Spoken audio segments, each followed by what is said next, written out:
Va ora in onda La chiusura delle borse, realizzato in collaborazione con Il Sussidiario. Radio Libertà, in collaborazione con Il Sussidiario TV, presenta La chiusura delle borse di oggi. Venerdì 24 luglio andiamo a vedere come si sono chiuse le principali borse europee.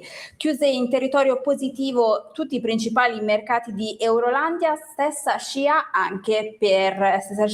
rialzista anche per il FTSE MIB. E se andiamo a vedere proprio il listino italiano, il listino milanese, vediamo che tra i migliori abbiamo BPER Banca, Brunello Cucinelli, Intesa Sanpaolo e Banco BPM. Tra i titoli invece più venduti troviamo Poste Italiane, Telecom Italia, STM e Buzzi. Se da un lato i mercati comunque beneficiano del rintracciamento del petrolio che allenta i timori di una nuova ondata inflazionistica, dall'altro invece continuano a pesare le questioni commerciali, come ad esempio quella data dalla notizia di Trump, che ha firmato un memorandum che impone nuovi dazi ad ampio raggio contro 60 economie, tra cui ovviamente anche la nostra economia, quindi quella dell'Unione Europea, la Cina, il Canada, il Giappone e la Corea del Sud. Occhi puntati però anche sulle nuove escalation in Medio Oriente e sul proseguimento della stagione delle trimestrali. Per quanto riguarda l'andamento dell'euro-dollaro americano,